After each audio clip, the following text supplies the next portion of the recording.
If you're not paying attention to Big Ten football schedules and the opponents we were just talking about in the studio, it's going to look different this year because the Big Ten now has 75 teams. USC, UCLA, Washington. It's called the Big Ten Squared. Yeah. Among those who have joined that conference. David Gold is standing by. David Gold is managing editor of Inside NU, who's been covering this ridiculous story that's gone on with Northwestern football and T-shirt gate or shirt gate that happened this week. So we asked David to join us again. Good morning, sir. Good morning. How are you? I'm doing all right. Thanks for coming on.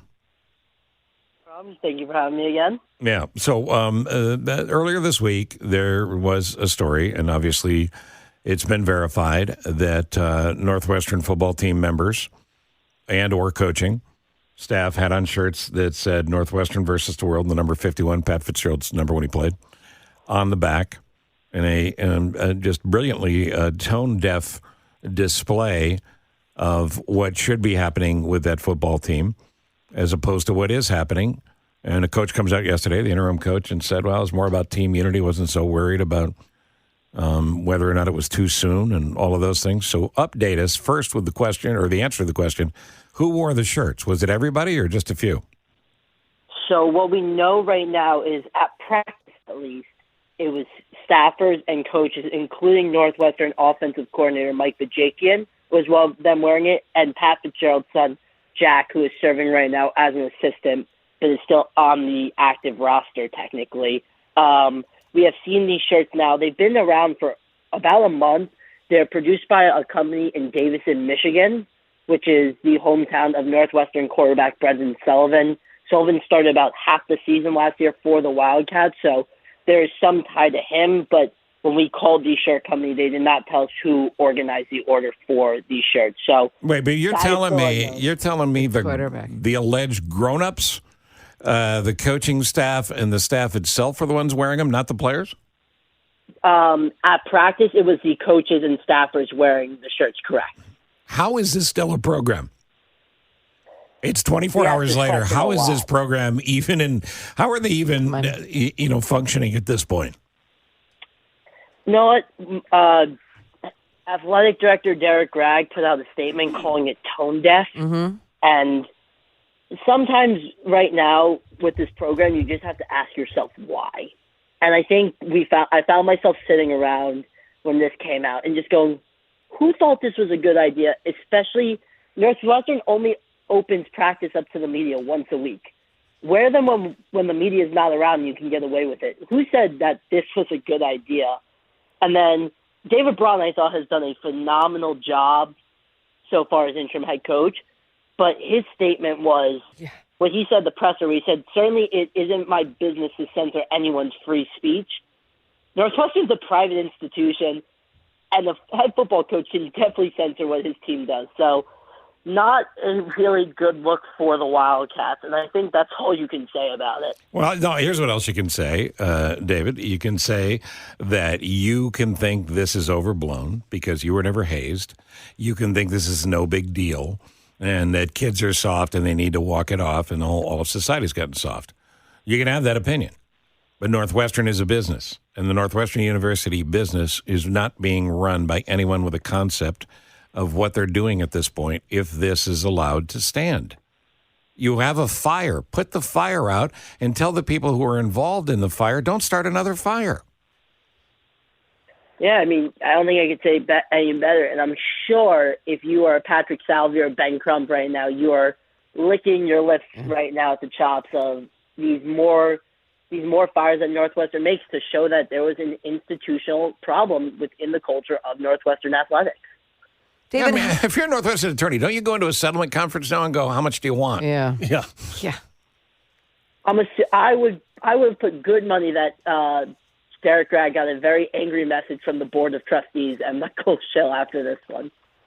David, how much interface will you get doing interviews or getting, any more information or something that we don't know from the athletic director or this interim coach who I'm not even sure will be working there very much longer, or even the quarterback? Because it seems to me, if you trace the T-shirts back to the quarterback's hometown, we know who put those together over the summer. Well, the kid probably just got asked to place the order. we cannot confirm what involvement Brendan Sullivan had in it. However, it does look like he had some involvement, saying the T-shirts were made in his hometown. We will hear from David Braun once a week for the rest of training camp, and then we'll hear from him post-game, and then once a week during media availability. Derek Gregg, even when Northwestern wasn't on fire, we never heard from Derek Gregg. Gregg never met with the media in my last year of being at Northwestern where we could ask him questions. If you're the coach, look, I know Pat Fitzgerald, and he was a regular on my show for years. And I fully respect him as a football coach, and he was a great player, and he was a great coach. It's unquestioned. But he didn't have control of his program, and he's no longer there. You want to pay tribute to Pat Fitzgerald? Go have dinner with him. Go to his house. Go hang out with him. Send him a note. But you cannot be this stupid. And it appears that the alleged adults in the room were the ones that were the dumbest. It's amazing. And we live in a world where you can go backwards in this is my opinion, and in an insane way say, well, George Washington should no longer be valued because he owned slaves at one point.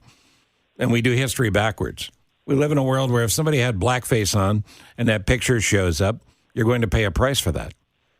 There's the Northwestern football program, which has been spinning out of control for a month, and the sports side in general.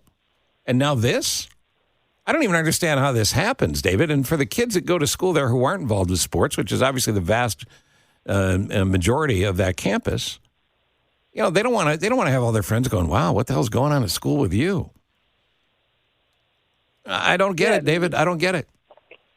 It's one of those things where when the photo came out, and my colleague Bradley Locker was the one who first noticed it. We had actually been talking about this for a few weeks now because we saw the shirts and went, that's interesting, but we didn't think anyone would wear them at practice. And completely unrelated, I'm pretty sure Northwestern University has a contract with Under Armour that says that the team can only wear Under Armour. That's pretty funny. during practice, during games, and we looked into it earlier this year. We don't know when Northwestern's contract with Under Armour is up.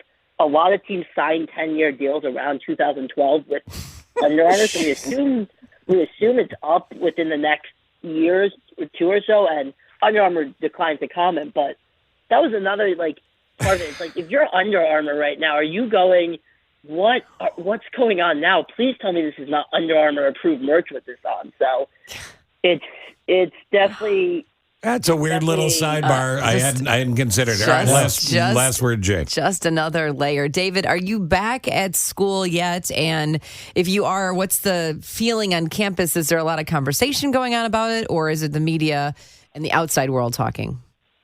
So right now I am sitting in my grandparents' house on a family vacation. Nice. We will head back to school in Northwestern opens the season at Rutgers, so I will be in Piscataway for that game, and then we'll head back to campus. But overall, just based on text messages and all, people are just kind of fed up, I think, at this point. It's just one after the other. Last night, a lacrosse player filed a suit against the university saying that they didn't protect her from a sexual assault from a baseball player. So it just keeps coming and keeps coming and keeps coming. And there's no answers right now. If you're a Northwestern student, it's just, everyone's just sitting around kind of dumbfounded, I think, is the only word I can use at this point. I appreciate your time, David. Say hi to your grandparents and be nice to them. Thank you so much. All right, see you, man. Thanks, David. David Gold, managing editor at Inside NU. Still working on vacation. Yeah. Yeah.